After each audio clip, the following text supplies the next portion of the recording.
Let's go. Back in the win column, FC Cincinnati takes down the Portland Timbers over the weekend. Get out of here, St. Louis. We don't remember you. We don't care about you. We are back, baby. 3 points stronger and better than ever. As you can tell, different voice. Click the wrong countdown video. It's yours truly, Brian Weigel, in the host chair for 2 weeks. Can we believe that we let Boston travel again for 2 weeks? Now he deserves a little bit of R&R after keeping this train on the track. So glad that he and Mrs. Razzle Dazzle Brazzle Kana can get out and have some fun. So I am joined by a all-star cast for a tremendous show that we're going to have today. If you saw the notes, we're going to have Callum Williams from Apple Plus or MLS Plus on Apple TV. And then we're going to have Benton from VamosMorados.com to help preview the Dirty River Derby. I'm going to say Derby just to act like I'm a fake poser from England and all that cool stuff, even though I'm a ginger born in the Queen City of Cincinnati. We'll see how it goes. But let's go around the horn. We got the man, the myth, the host of Jersey Swap, Jeff Tebbets. How we doing, Jeffrey? Doing pretty good. Feeling a little under the weather tonight, but hey, Jordan plays well when he's sick, so I think I can too. I'm glad you guys invited me in. You know, maybe someday I'll take over this show like I took over Boston's. You know, I pulled the sick card last week. You are allowed to sit out. I am a tyrant, though, I guess. Come on, my birthday's coming up this weekend, so I think I can last it. My birthday's Thursday. What do you Let's know? Go party Wednesday night, TQL Stadium. Let's do it. Maybe I am the secret Weigel. I don't know. Yes, triplets. Let's go. All right. We got my buddy out in Harrison, Jason Ashcraft. How you doing, bud? I think I'm honestly a little under the weather too. It's something going around, but I'm a little happy. I'm happy that I get to talk with you guys about 3 points. It makes it a little brighter today. He's got the fever, and he's hungry for more 3 points in the Dirty River Derby. And we're also joined. This is just an amazing time we're able to have this gentleman back. I know you guys heard a lot about his health issues over the past 6 however months it's been, but we are so happy to have us join tonight. It's Jeremy Lance. How we doing, buddy? Everybody's worried about you. We missed you. We love you. I'm doing good. It sounds like I'm the only healthy one on the show tonight. Jeez. Surprisingly. No, I'm doing great. Feeling good. Shout out and thanks to everybody who reached out. Surgery went well back in March and feeling good, living good, enjoying the season so far. So this Wednesday is my first time actually being back at the stadium. Okay. So I haven't been to the stadium yet this season.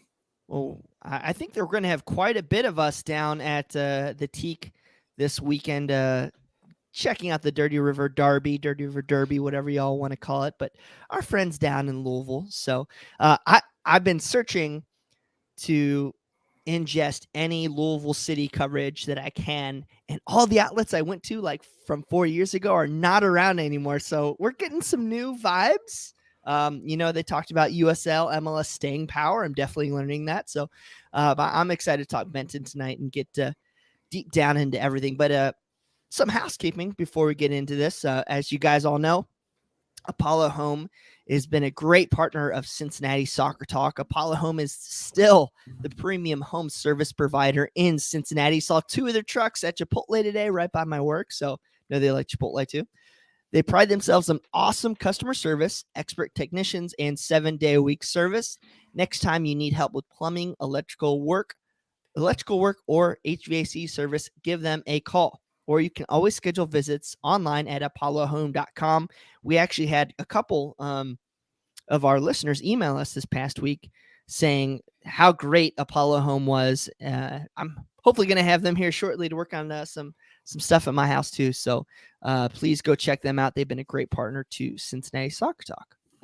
Before we get Callum Williams in from Major League Soccer Plus, let's do our best and the worst from the weekend. And since we're getting you back into things here, Jeremy, we're going to let you kick off so, we don't steal any of your fine points.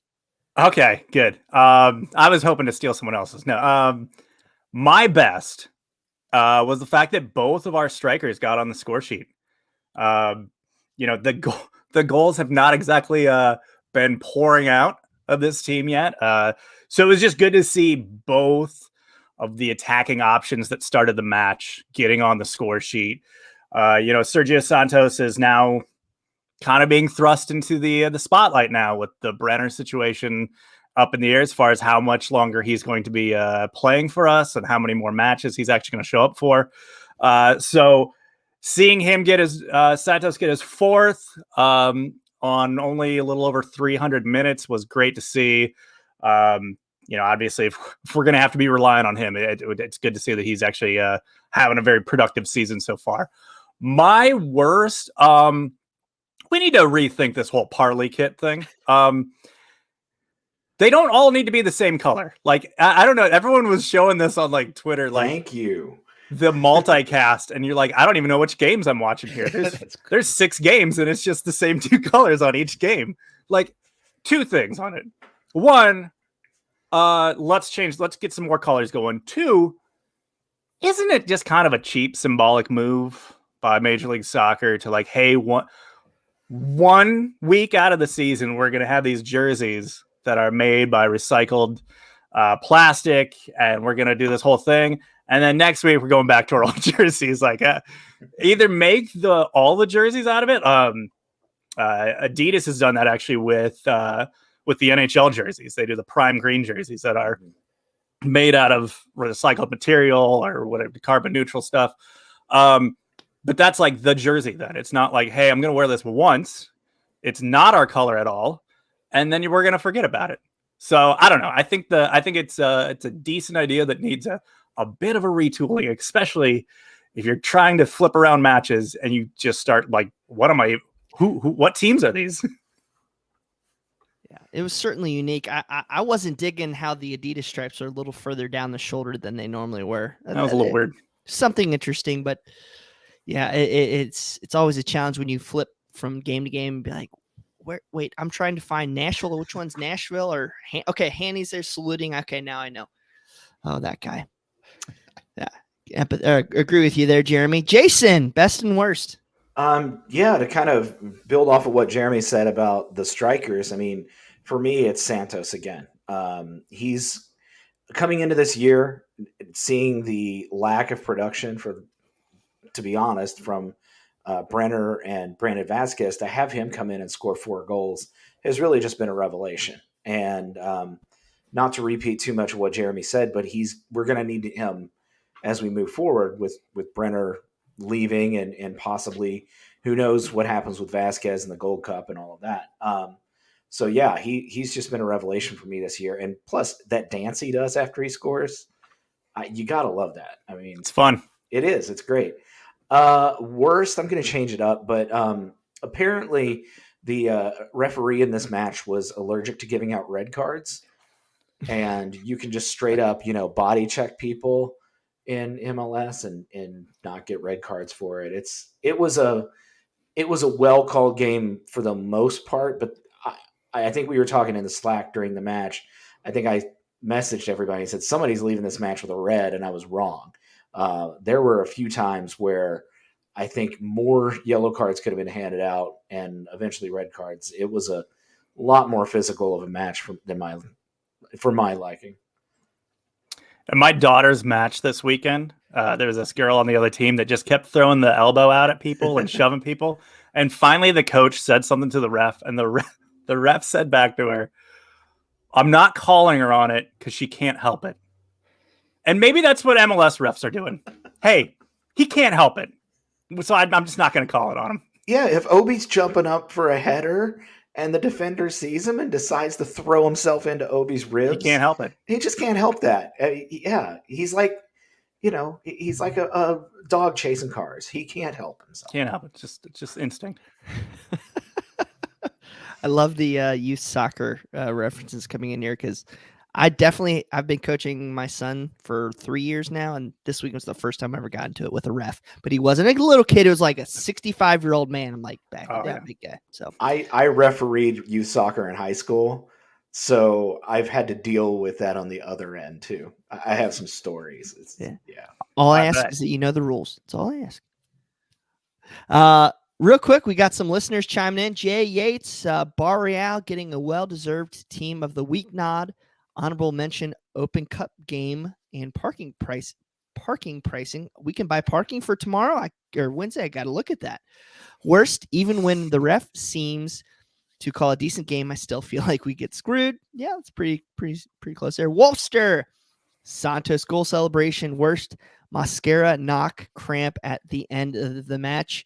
I think Yerson's just fine. I think he was playing into something there. And then the champ, Barreal, was excellent with his best game of the season. Worst, we got sloppy at times with some turnovers, but got away. Also chiming in, so as Conrad mentioned, Barreal team of the week nod. Congratulations. I think that's his second or third of the year. And then Sergio Santos, honorable mention on the MLS team of the match day, not team of the week. So that's clever wordsmithing. Jeff Tibbetts. I'm gonna ride all of these waves of good vibes with Barreal. I mean, that cross that he sent to Santos, buttery smooth. I want to put that all over bagels, man. But Barreal in general has been one of the best players on this team, and people are starting to recognize it. MLSsoccer.com shortlisted him on sort of the second best 11 of the season so far.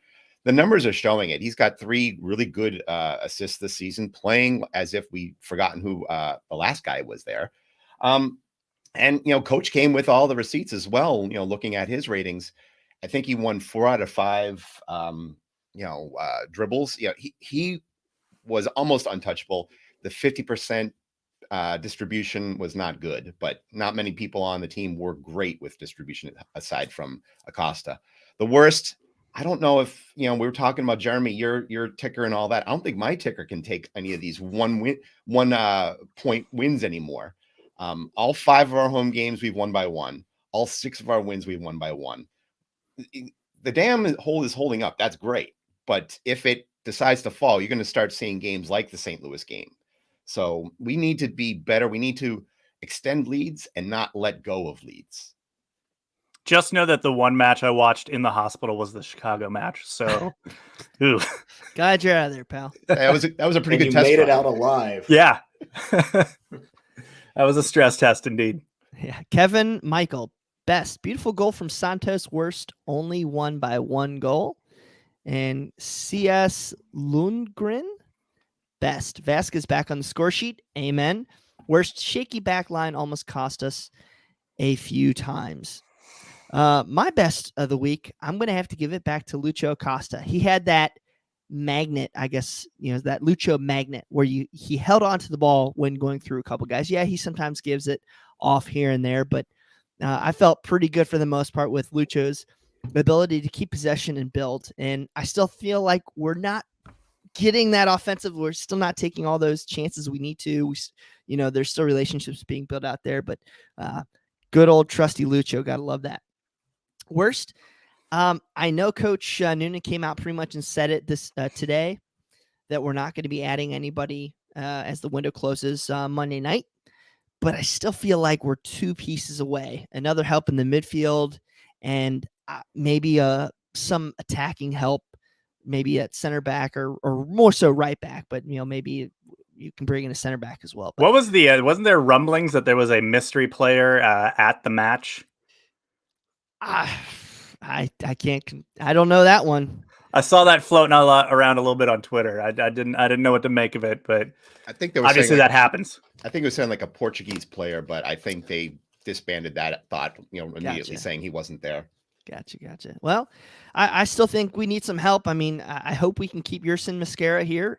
We'll see what happens with his loan deal, but I still feel like we're needing some help.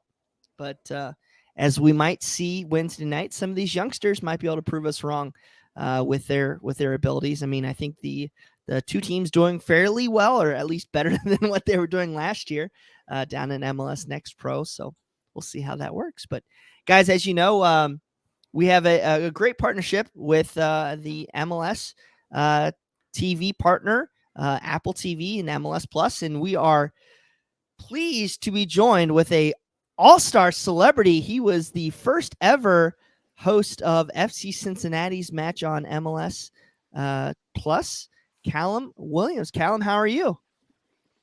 I'm good, chaps. Thanks for having me. How are you all doing this evening? Well, we won, so we're doing much better than what we were doing this time a week ago versus getting spanked by St. Louis. So we're pretty happy. Good, You know, good. It's been a very good season for Cincinnati so far, hasn't it? And I have to admit, I am very, very much looking forward to the showcase. That'll be the Revs FC Cincinnati on Saturday. I think it's going to be a really good game. Yeah, we're very fortunate to have your former partner in Minnesota, Kendra de St. Aubin, on last week's show. She chat with you, give you any tips about FC Cincinnati coming into the weekend? Not yet. We are due to have a chat this week, actually, but not yet. As you quite rightly mentioned, I was fortunate enough to be on the opening game of FC Cincinnati's season, which seems like an eternity ago now, by the way. But yeah, I've been watching Cincinnati for some time. This game has been on my calendar for some time, so have kept an eye on Pat Noonan's team and the goings on. So looking forward to it for sure. You know, you were the first taste for FC Cincinnati for us on Apple TV, and you were extraordinary that first game. We've had such great experience with all the talent so far. You know, we've been very happy with this, and we're very happy with the result this past weekend. So I don't know if you got to check out FCC Portland. What do you make of that result? And, you know, having Lucho back after an absence. Yeah, I mean, look, so Portland Timbers came into the game with so much more confidence compared to what they had been in recent weeks. Obviously beating the Sounders in the manner in which they did. That was probably the worst time to play Portland Timbers, I would argue. So I think, once again, FC Cincinnati showed tremendous character. They showed wonderful organisation. And it was good that Brandon Vazquez got his goal as well. I know it took a little bit of time. The ball seemed to loiter on the edge of the penalty area and then inside it for an eternity before, you know, Santos sort of whiffed on it and then Vazquez put it away. But I thought it was a good showing from Cincinnati. And again, like I said, I thought you probably couldn't have had a worse time to play Portland Timbers after they thumped the Sounders. So really good results. I think this is going to be a completely different test on the road to New England Revolution, who, look, I'll be honest, I've done quite a few of their games this year, and at the moment they're purring. They are as confident as can be, even when they didn't play very well against Sporting Kansas City last weekend. And I know where Sporting KC are at the moment, but they gave a rather resilient showing. They were still able to get the result, New England Revolution were. So I would argue this is one of the more difficult tests for FC Cincinnati so far this season. Yeah, I mean, you're talking to a guy who used to be a Revs fan, so I definitely see them as being a big threat next weekend. But you know, looking more at Cincinnati, you also looked at them game one, and we're 25% through the season. You know, 9 games basically. What's your opinion on the Orange and Blue after these 9 games? I think they're good.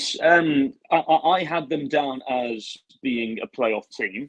I don't think, if you would have asked the so-called experts, I don't think anybody would have had them being towards the top end of the Eastern Conference.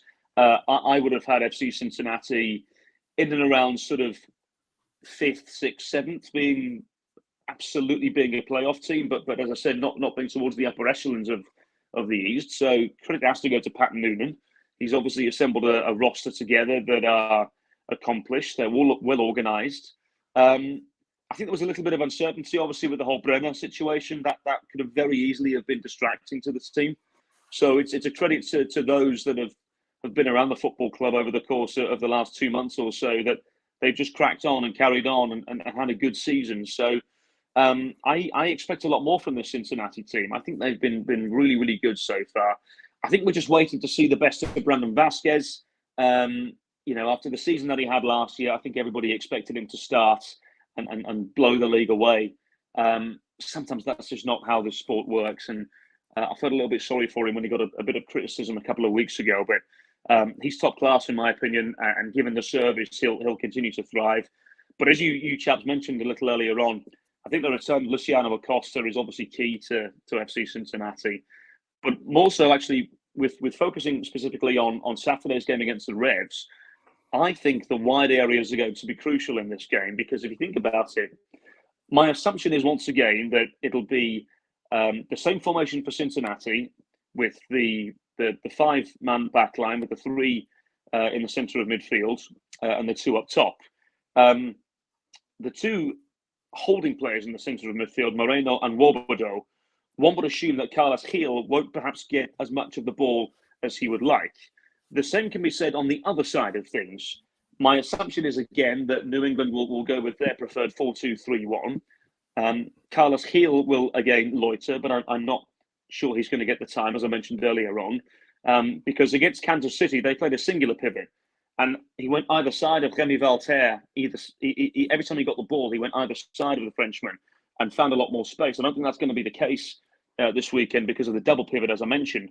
But it can be said on the other side of it as well, because my assumption is that New England will play a combination of whether it's Matt Polster and Latif Blessing or Matt Polster and Noel Buck.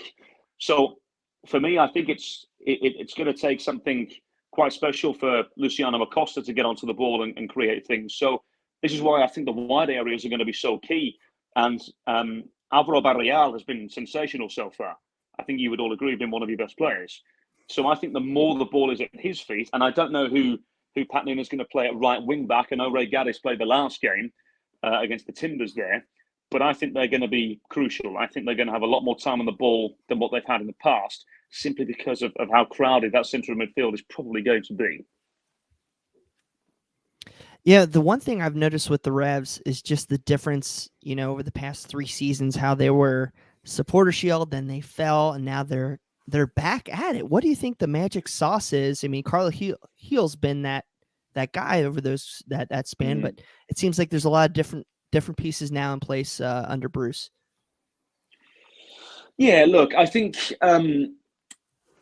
last season was a season that they would quite happily write off. Obviously, it didn't help when they lost a trio of Matt Turner, they lost Tejon Buchanan, they lost Adam Buxa, and they didn't really replace them until the summer, really. If you think about it, Giacomo Vrioni came in, and he's taken time to settle in. Now he looks like the player that they thought they were going to get. Dylan Borrero came in midway through the season as well, and again took his time to settle. And then Georgi Petrovic has been the only one that's really come in and hit the ground running. So I think when you lose 3 key pieces like that, it's going to take time, particularly given the way that the Revs have been playing over the course of the last 12 months or so. Those players that I mentioned were key to the way that they played. So you lose 3 players like that, particularly the outfield players. It takes time. So Borrero has come in and has really done well this season. He was suspended against Kansas City in the last game, but Emma Botan came in and did ever so well. The Revs have got really good depth. Every time they've had somebody missing, for example, Latif Blessing was missing against Kansas City last weekend. He had some paperwork to figure out back in Ghana. In popped Noel Buck, and he was flawless, and he's 18 years of age. He's a player to watch, by the way. I think he's really special. As I mentioned, Boateng came in for the suspended Borrero. At centre-half, Henry Kessler has been stupendous. He's out for the next 4 months with a hamstring injury, but then you bring in Andrew Farrell, who has over 105 appearances in Major League Soccer. So the depth and the experience of the Revs has really, really been sensational. It's been great for what Bruce wants to do. They are high pressing. They know what they want to do. But the 2 fullbacks have been magnificent. Duane Jones, who missed the game against Kansas City with injury, but to my understanding is going to be back for the game against Cincinnati. He's been wonderful in those wide areas overlapping, as is Brandon Bye on the opposing flank as well. So again, I go back to the wide areas in this game. The Revs have really utilised those areas. And whenever Carlos Gil gets a yard or 2, something always happens. Carlos Gil, for me, is one of the best number 10s in Major League Soccer right now. You mentioned Brandon Bye. He's a staple on my MLS fantasy team, so gotta keep that going there. Real quick, yeah, I know you've called a lot of matches, whether it's Major League Soccer or abroad. I know you had done a lot of CONMEBOL, Sudamerica, Copa Libertadores matches. I kind of wanted to pick your brain a little bit on that. We like to talk more than just the league, but CONMEBOL and CONCACAF now have a relationship where we're going to host Copa America back in the U.S. But also, what I was most excited in is there's going to be a club competition. Like a Final Four, like the top, maybe top Mexican, top MLS versus some teams down in South America. What do you make of that partnership? And what would you kind of look at as maybe key differences between Major League Soccer and what you might see in those competitions? That's a stunner, I know. I'll give you a second. Yeah, how long have we got? Yeah. So, look, I mean, Libertadores is a religion down in South America, as is the Sudamericana, but the Copa Libertadores is the Champions League of South America, for those unaware. The saying in South America is Copa Libertadores es mi obsesión, it's my obsession. And you can tell it with the fans down there, because if you look at a game at the Monumental in Buenos Aires for River Plate, or if you look at a game at Boca, if you look at a game at Palmeiras, Flamengo, all the big teams, the fans are sensational, and they are legitimately fanatic about the tournaments.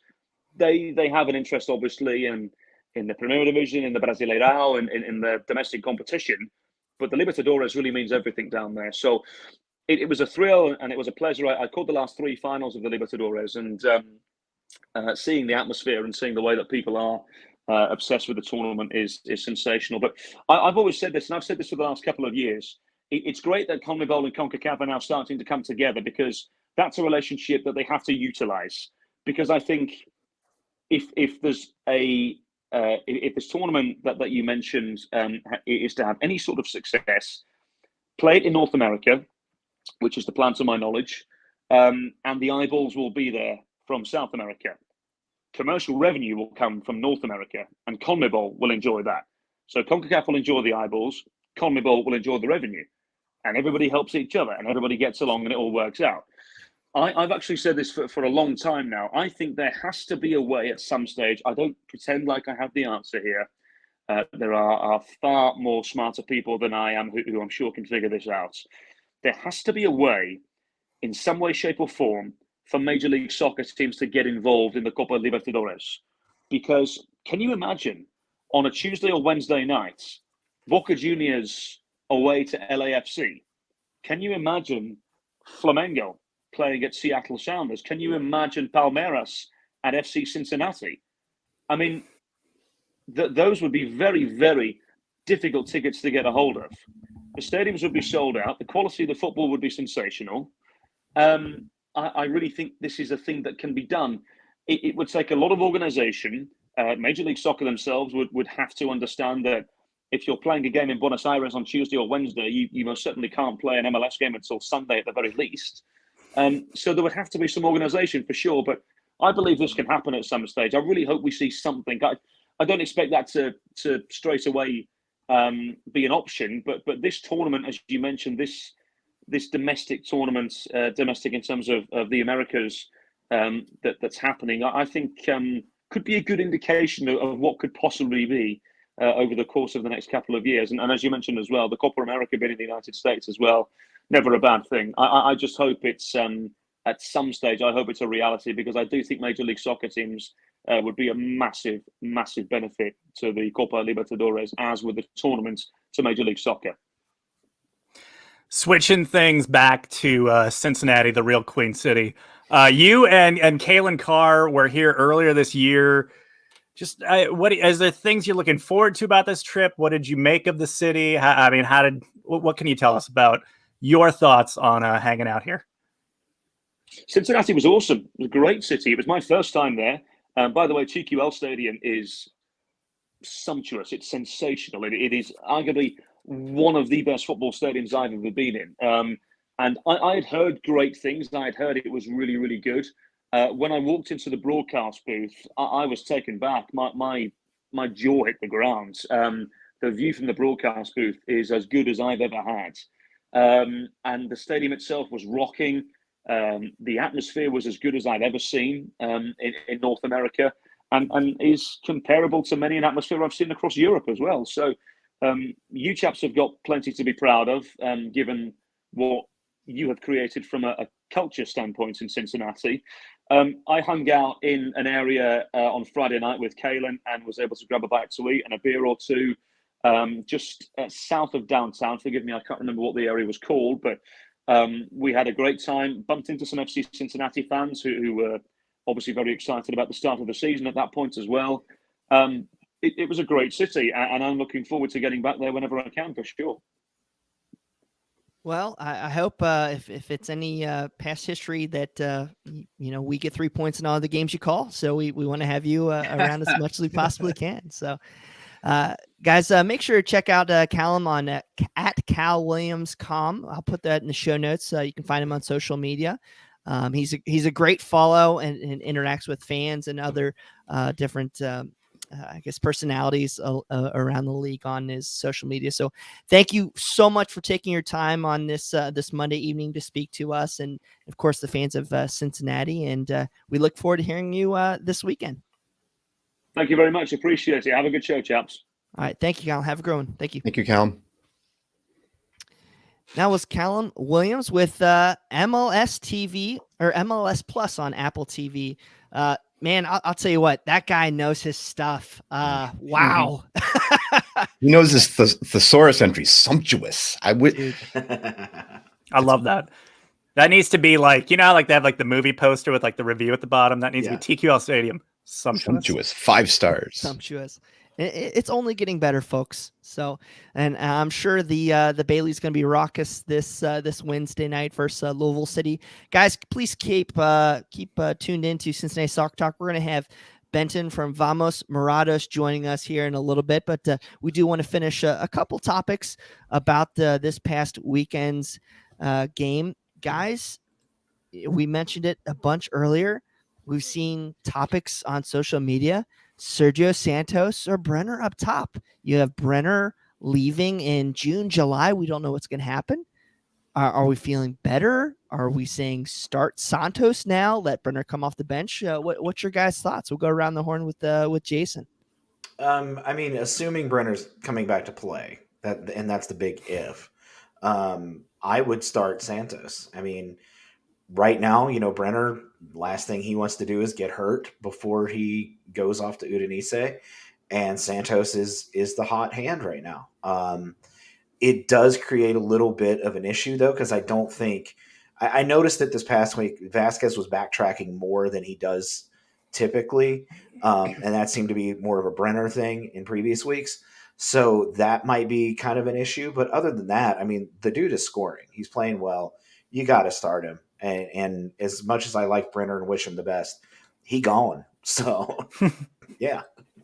Yeah, he's gone physically or soon, but like mentally, how much is he willing to still give to this club? You don't need to be throwing a guy out there who's not going to be playing, with the pedal on the ground.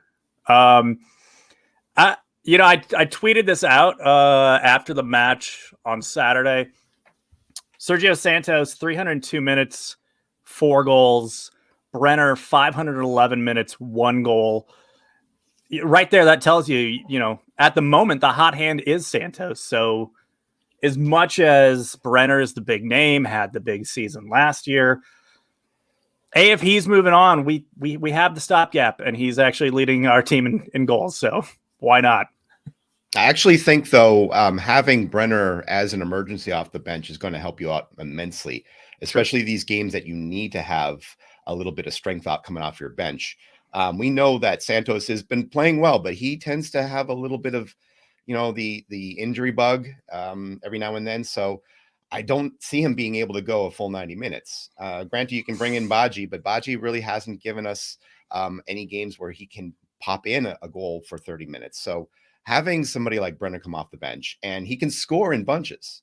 If we're down, bringing Brenner out and having him put in 1 or 2 goals, that could be a game changer. And it would, I think, convince Udinese that they made a good deal to get someone of his caliber.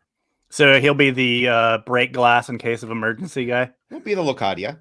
When the glass man breaks, then he comes in Santos. I put this out there is, I see no reason why Santos 60 minutes kind of get him and Brandon on the same page. You never know what it's going to happen with Brandon this summer. So we'll see. I do like, though, how Santos stretches the field. I've been saying for weeks, I don't think we're getting enough width. I don't think we're getting enough space for our guys to attack. And he definitely gives those vertical runs forward to get some creative options going. And that was the good thing about him coming off the bench always, though, is he would be, DJ fresh legs out there when at this 80th minute when everybody's just sucking wind, and that was always nice. But listen, I think the other issue is we don't know what the parameters are going to be with Udinese as far as what they want Brenner to do in his last little bit here. They want him playing. If they want him on a quote unquote pitch count, what that's going to look like.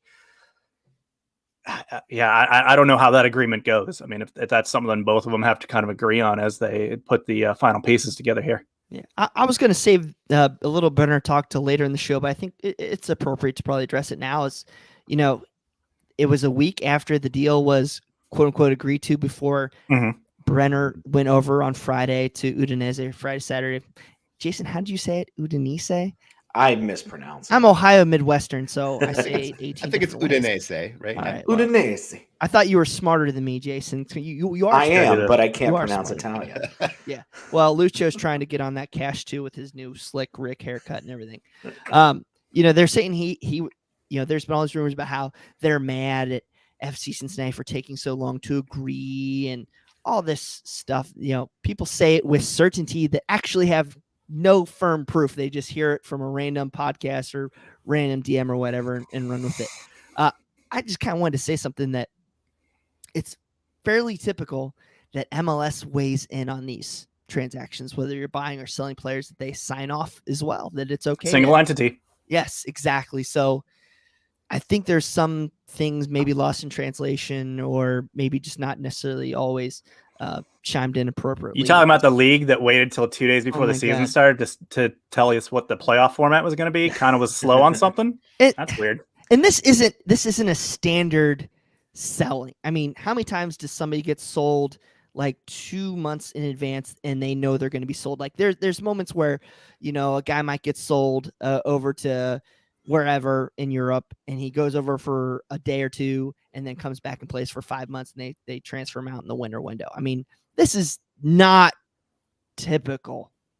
I mean, am I wrong here? I think Udinese is just mad that Juventus got their 15 points back and passed them in the standings. Did they really? Oh my goodness. I mean, granted, they're still a ways away from European soccer next season, but I'd be mad too. Yeah, I mean, there's no reason for Udinese to think or to make this a fast process. They want him healthy. They don't care what our results are. Yeah, they don't. That's not their business. They only owe us a $10 million check at some point. That's all they offer, and it pisses me off as a fan. Like I want Brenner here. I want him scoring goals. I want him to be invested because we helped get him there to Italy. But we're going through all the San Paulo fans' nightmares when he was dealt to us. So yeah. Make it a nightmare again because they're not getting a sell on. That's true. Yeah. I mean, FCC knew this is a risk in dealing with Brenner. They knew this is going to be a potential option, selling him 2 months before or 2.5 months before he could move. I mean, these are all things that are fairly obvious that we just throw our hat in for hope. And yeah, I mean, it's kind of the good and the bad, right? The good is now they have plenty of time to line up and figure out what they want that move to be once the summer window hit. The bad is you have now this whole kind of question mark time of what kind of Brenner is going to be around. How much is he going to be around? Is his head going to be in the game? Is he just going to be afraid to even step out on the pitch? Is he going to kind of go rogue? I mean, this is a guy who's just kind of bounced multiple times now where, it sounded like a transfer was coming. And so he just kind of dipped. And I don't blame FC Cincinnati for maybe taking it a little slow because, he's your highest paid player, your designated player striker. And you've got, I'm assuming his agent calling up Chris Albright saying Udinese is wanting to sign him. And you've still got all these weeks until the actual, window opens up. If Brenner goes on a tear, you could be looking at possibly more money down the line. So I'm sure that Albright and the front office and then MLS had to sleep on it a few nights before they wanted to pull the trigger on this because it would really stink if Brenner does come in, scores like 9 more goals, and you think, oh, well, maybe we could have gotten more money for him. That would have been an issue. Well, if you don't let him play, it can't happen. That is true. Go. Well, he might be missing now third game on Wednesday night versus Louisville, maybe fourth game in New England. We'll see what happens. But all I'm saying is if he gets off that plane Wednesday morning, his butt's playing Wednesday night. Let's talk about the Dirty River Derby. We're bringing in our newest Louisville City, I guess, frenemy, Benton of Vamos. Frenemy works, yeah. Vamos. Benton, how are you, sir? I'm doing great. Thank you guys so much for having me on. Excited for Wednesday. Yeah, we are very excited here in Cincinnati for the Gold Cup. Should be or not Gold Cup, for the U.S. Open Cup. We're also excited for the Gold Cup, but that's a while from now. You won't be coming up there for that. Yeah. I think you're coming up this Wednesday, right? Oh yeah, would not miss it at all. And in fact, actually, I'm from Northern Kentucky originally. I'm from Fort Thomas, so I'm going to come up, go to the game, stay the night with my parents. So make a little thing out of it. Bring that bottle of Makers behind you with you, and we'll have a good time. I'll tell you what. So we got the good stuff down here. There you go. Benton, real quick, tell us a little bit about your site and how long you've been covering the team. So I started writing, it was in the middle of the pandemic. I want to say it was like August of 2020. I wanted to just get involved with the soccer scene, but I'm not the kind of person to get up on the capo stand or join a supporters group and kind of be in a leadership role like that. And so I just kind of like, I'll just start writing and see if anybody take notice. And it's kind of really taken on it with the fan base. I think people appreciate the work that I've done. So I've been doing this for a while now. It's been a lot of fun getting really invested in part of the local soccer scene that we have here. Because I think we got a pretty great thing going down here in Louisville. Yeah, it's been a while. I mean, it's a fun ride. The last time we played you guys in the U.S. Open Cup, you guys have been through not one, but two new logos. So it's been a while. I had to bring that up, huh? I had to jab that in. Sorry about that, Ben. Sorry. Yeah, you're talking about logos, yet we got 3 wooden spoons. So hey, but it was only their 9th logo. We've actually had 4 logos total. There was one, there was an original one before the one that you're more familiar with. Then there was the 4-sided triangle, and then the one that we have now. So there was that weird barrel one before the team even launched that got immediately shot down. But I mean, it's been a while, man. I mean, how is the vibe in Louisville right now? Well, we're excited. We've pretty much every time the Open Cup comes up, we have our fingers crossed because we want this match. We want to play Cincinnati again. We miss what we had with Cincinnati. We have other rivalries and stuff going on. You think Indy, Detroit, they're kind of assholes up here. So something's brewing there. You got Tampa Bay. They've been competitive rival, but it was different with Cincinnati, and we miss having that. And I'm not sure how you guys feel about it, but we're eager and excited to take a crack at you guys. Yeah, I think that was the big thing when we saw the possible draw for the Open Cup. I mean, everybody I think online was talking, oh, I hope we get Louisville. I hope we get Louisville. And I know several people were saying I hope we get them at Louisville because a lot of us would like to go down and see that stadium of yours. It looks really nice. But one of the things that, people here in Cincinnati, they got used to the beekeeper himself, James O'Connor, as the big enemy. We got really used to that. But now you have Danny Cruz, who seems to be like a rising star in coaching circles. What has he brought to the team? Tell us a little bit about him. Danny is awesome. We are very fortunate to have him as part of the team. Yeah, rising star is absolutely a term that I would peg him with. We have Josh Widener, who's all but certainly going to Europe, a rising star on a team. I think pretty similarly of Coach Danny Cruz. I'm enjoying him while we have him here. Very tactically smart. He really puts in the work. Not afraid to switch things up. Has a really good relationship with the guys. I mean, it's really amazing how quickly he's hit the ground running at such a young age coaching. So very excited to have him. I have full trust in him. Well, nobody else is going. So you guys have former FCC midfielder Tyler Gibson on your team. We love Tyler. He, of course, had some injury issues, was going to be part of the MLS team and didn't really make it that way. But how's Tyler been doing, and how's he been key to your guys' success? I'm so glad you bring him up because I deem myself president of the Tyler Gibson fan club. I don't think that he gets nearly enough credit. He's just one of those workers that a lot of what he does doesn't show up on the stat sheet, and he can seem pretty quiet at times. But I think he's a pretty key cog in the midfield there, and it adds a lot to the team. So really big fan of his. I think he's very important. I was also a really big fan of Corbin Bone, who was with us as well, former FC Cincinnati guy who I now understand it works in some sort of admin role with the club there. So Yeah, I was plays in a Monday league I run. Does he? Yeah. Hey man, Well, Jimmy. Good thing you're running it, not playing in it. Yeah, you don't want to play those games. You're gonna get run off. We had Jimmy briefly too, but Corbin, I was a big fan of his. His contributions were a little bit more noticeable. I'm a big fan of the midfield work, but Tyler Gibson I sing his praises because I don't think he gets enough attention. So I mean, so far you guys are a little bit less into the season than MLS is, but kind of just the vibe of how this season's been going for you guys. Yeah, so we came in with pretty high expectations since we kept most of our squad from last year, which made it all the way to the finals. And I would say probably is one of our best teams of all time. So really only adding to that. Started off decent, road trip down to California. Then we had a 2-game slide. Our first home match was a 3-0 loss against a team that really should be beating in the El Paso Locomotive. And then we followed that up with a big 5-0 loss at Sacramento. So fans were pretty irate and pretty discouraged after those results. But since then, we've had a few wins and kind of gotten things back on track. And it looks a little bit more like the Louisville City of normal that we've gotten accustomed to. So we're now entering a much better spot and ready for this match. If we were to be playing you guys after those 2 games, we wouldn't be feeling so confident or so excited to be taking on that match. Well, Which Louisville City player is most likely to get bit on Wednesday? Niall's injured, so he's not going to be getting bit. Oh. I can see if Cam plays, Cameron Lancaster, he seems like he could get bit. He's biteable. Yeah.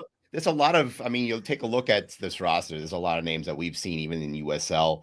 I mean, Paolo Di Piccolo, Brian Ownby is still with you guys, but you also have up-and-comer Josh Widener. I get that wrong all the time. He got called up to the U.S. men's national team. I mean, really, what does he bring to the team with that? What should we keep an eye out about him? He plays well above his age. You wouldn't know that he was 17, like if you just kind of were seeing the game played out there. He's absolutely outstanding. And, in fact, him getting a call up to the senior national team, like, surprised me. I knew it was more of a win than if sort of situation. I just didn't think it was going to happen as quickly as it did. So I'm glad he got that vote of confidence, but he is a very sound defender, very strong on the ball. He's just growing by leaps and bounds, and like you can literally see him getting better game after game. So it's becoming more and more apparent on why he's getting such a big price tag attached to him. Knowing that this is a big rivalry, 2 questions, I guess. 1, do you know how many Louisville City fans are going to be making the trip up? And 2, is that vitriol still there? Is that, for Louisville City fans, if they're watching MLS, if they look at FC Cincinnati's score, are they hoping to see, an L on the scoreboard? I mean, what is that vibe like? Is there still those feelings, or is it kind of like, oh yeah, we don't like them, but they live in a different neighborhood now? So as far as traveling fans, I don't know how many, but given that it's a work night, kind of makes things difficult for people, but the proximity does help. So, and also given the rivalry, I think that it's going to bring out a few more people that might have been more about making such a trip. But as far as the our feelings go, is our fan base still very much alive, still a lot of vitriol, a lot of hate watching at times, reminding of the wooden spoon, crush this league sort of stuff. They try to bring in the Skyline Chili slander, which I'm a big fan of. So I'm like, whoa, guys, let's draw the line here. We can knock them for the soccer and all this stuff, but let's leave the good food out of it. I've eaten it one. Yeah, I know. So many people here hate it. They absolutely despise it. And so I'm out here fighting the good fight for Cincinnati chili. But no, the rivalry is very much alive in our minds. And still a lot of not good feelings down here for a lot of people. We're interested to see what's going to come out of the FCC locker room this weekend. Again, not many guys versed in the history of this rivalry. And, honestly, you're going to see a lot of young guys coming. I highly doubt you'll see the designated players. You might see a U22 guy, Marco Angulo, in there, but pretty young, almost an FCC2 group going out. Udinese is sending a guy. Yeah, hopefully we'll see what happens. But my question to you guys is that is there depth? Are we going to? Do you think has there been talk about seeing a lot of the frontline guys? I know Cameron Lancaster's been hurt. He's coming back. Should we be looking forward to a pretty strong group on Wednesday? Yeah, absolutely. I mean, Coach Cruz hasn't been shy about wanting to really go for it and play to win these matches. But with that said, we also have to keep in mind the stamina of these players, the travel that we've had recently, and league matches coming up. So I think there will probably be a little bit of rotation, but you'll still see a pretty strong squad. Like you said, Cameron Lancaster is ready to go, and given that Wilson Harris started the last match, he could easily be somebody starting. But some of our guys are starting to get up there in age. Brian Obi's mentioned before, an absolutely key piece to our team, very important. I could easily see him not starting, but being available on the bench. You got guys like Paulo De Piccolo, or age is catching up to him. He might also be a rotation option off the bench. But the nice thing is that I feel like we have a deep squad. There's a lot of competition, and you could put many permutations of players out in the starting 11, and it would be very, very palatable, be very much a team that could win. So, so I am really kind of curious to see what they line up with, but I am expecting a little bit of rotation, more so because of legs and not so much because we're deprioritizing the match. Yeah. Real quick before we get you out of here, I know I was listening to a couple of interviews from Coach Cruz and talking. You guys were talking to, I think, Harris or somebody last week. Are you guys a pressing team? You guys like to put the opposing back line under a lot of pressure to get turnovers in the opponent's third. Is that right? You there? Can you repeat the question? It cut out a little bit. Oh, yeah, I heard. I saw that. Can you guys hear me? Are you guys a high pressing team? Do you guys like to go after the ball in the opponent's third? Oh, absolutely. Yeah, very, very aggressive with that high back line, pressing with the forwards. And that's one thing that I really like about Wilson Harris, and I kind of hope that he gets a start there. Is he's particularly good at pressing from the striker role.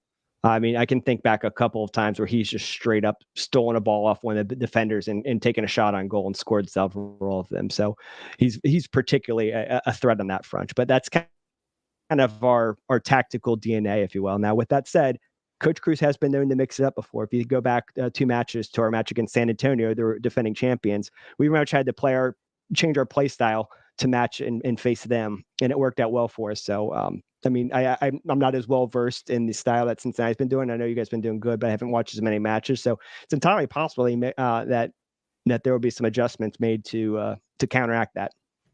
Well, we have a Lucho style and a non-Lucho style, so we'll see what happens on Wednesday night. Winning and not winning. Real quick, Ben, play the not winning one for us. There you go. Give us a quick shout to where everybody can listen to your podcast this week. Check out your website and get more information on Louisville before Wednesday. Yeah, so if you check out my website, vamosmorados.com, it has all my written pieces on there. It's also links to the podcast as well. During the Open Cup time, I do some writing on the cup.us, and I'll be doing the recap for the Cincinnati and Louisville match on there. You can also find me on Twitter, very active on there, at PurpleSDF. So go ahead and check me out if you want to hate scroll through Louisville stuff. There you go. Well, guys, I'll have all of Benton's information in the show notes as well. And we really appreciate your time, Benton, and look forward to speaking with you again, hopefully next year for a game in Louisville. We'll see. Yeah. I'd love to have you guys down there. I hope you guys have fun on Wednesday, but not too much fun. All right, man. You have a good one. Thank you. All right, that was Benton of VamosMorados.com and the Vamos Morados podcast. A lot of things have changed in Louisville, but as you heard, Brian Ownby's still there, Paulo De Piccolo, Cam Lancaster, a lot of names that you saw in Louisville is still full of spit. So I'm sure that's going to be sung to high heaven on Wednesday night. So we'll see what happens. I'm pretty excited. Like I'm going to be in the Bailey. I think we're going to have a lot of CSTers. Like take us for like $12 or something like that. So $12. Got to be pumped about that. So it should be a very exciting evening down in TQL Stadium. Real quick, guys, let me do some housekeeping and talk to you about a great partner of CST. Beyond Exercise is a locally owned physical therapy and fitness facility that helps people prevent and rehab from injuries, improve fitness and athleticism, and recover from strains of daily life. In fact, they've worked with a couple of your FCC starting 11 over the past 3 off seasons. Check out their website to see who these players are and to see the range of services they provide to keep you pain-free and moving well at GoBeyondExercise.com. I'll tell you what, I love having that ad as a part of my TV broadcast because I don't have to manually add it into your podcast. Oh, look, he's got the plaid suit on tonight. Here we go. If you're on the podcast version, you're missing a sight right now. We got Jeff Tebbets in the plaid suit. He's ready to go for Wednesday night. See, I remember a year ago, you and I were marching, and you said you were retiring that thing. Oh, but hey, you got to break it out for them. There you go. Yeah, right. Come on. This is Louisville. I remember wearing it down there. One of them down in 2017, and that was actually a lot more fun than I remember it being. I don't think I've ever worn the plaid suit for a Louisville game, though.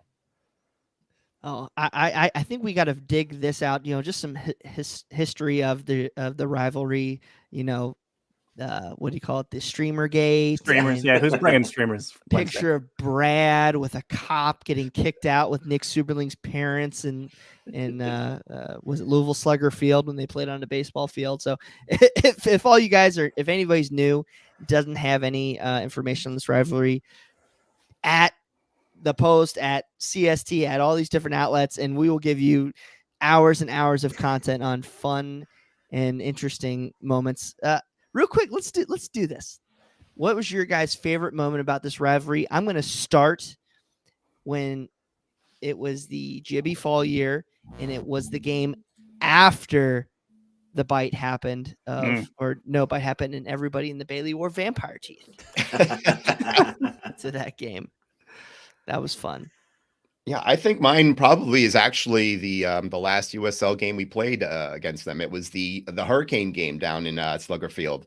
When we went about 25 minutes. Corbin Bone scored a slosher of a goal that barely rolled in. We had to go through like 5 puddles to get in, and then they had to cancel it, postpone it until I think the next Tuesday, and then nobody was coming to that one. So I think some of our guys slid in some of those wavy, the wacky, crazy arm waving man guys. How on earth did they get through security?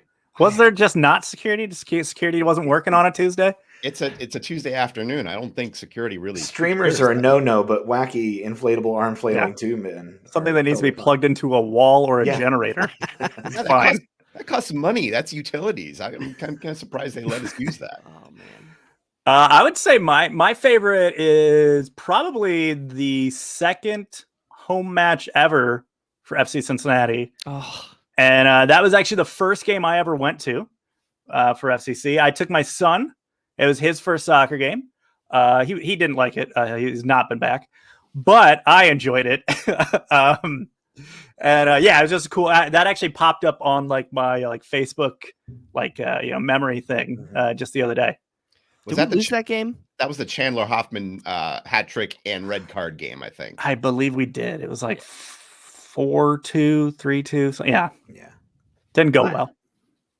Mine is, so as you guys know, I didn't live in Cincinnati until I'm from here, but we moved back here a couple years ago. So the entire USL experience was me living in Utah. So I had to follow the team from afar.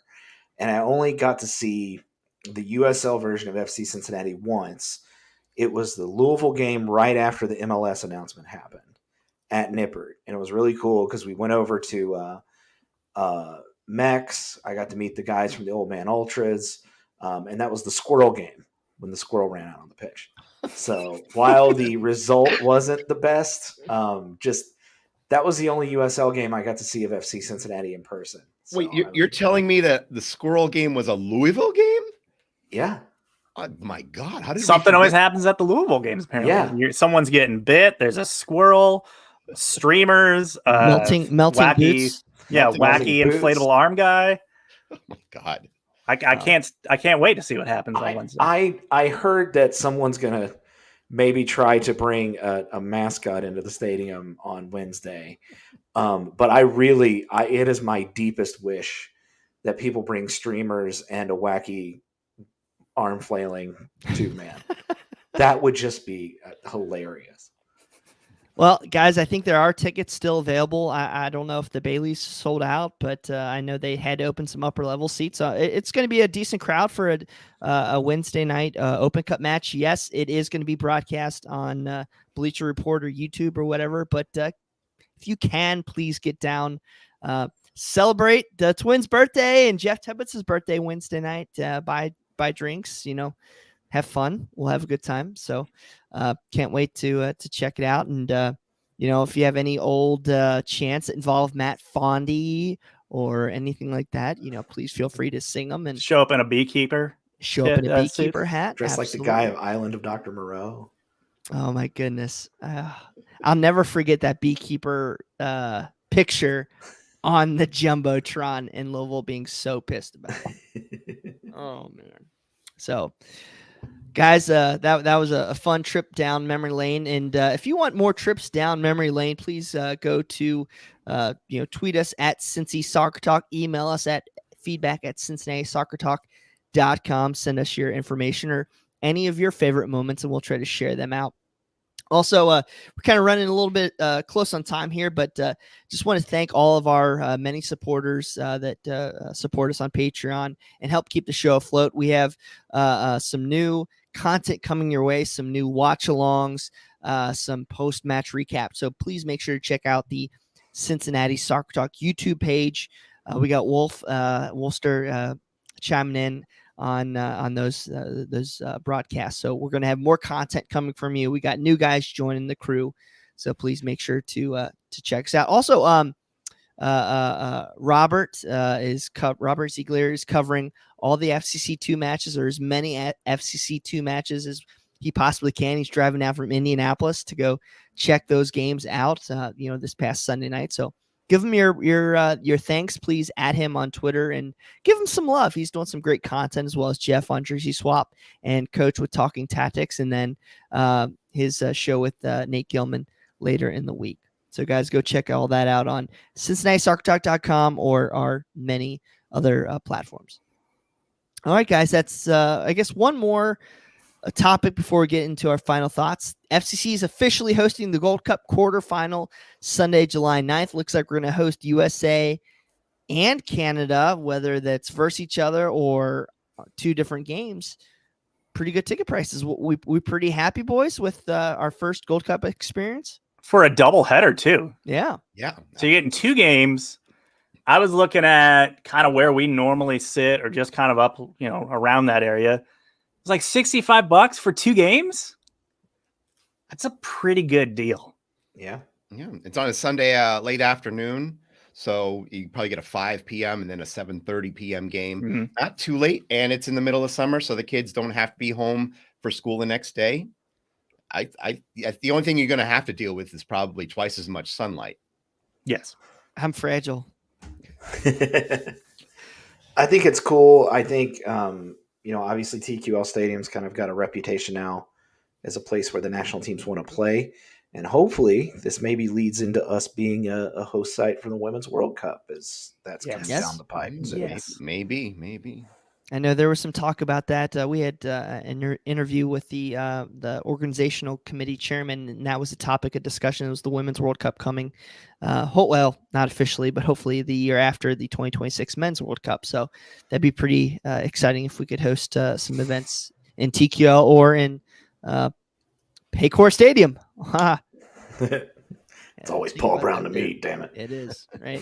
You never know. By then, we actually might put some more money in that facility. All right, guys. Jeremy, Jason, Jeff, thank you guys so much for joining us on episode 327 of Cincinnati Soccer Talk.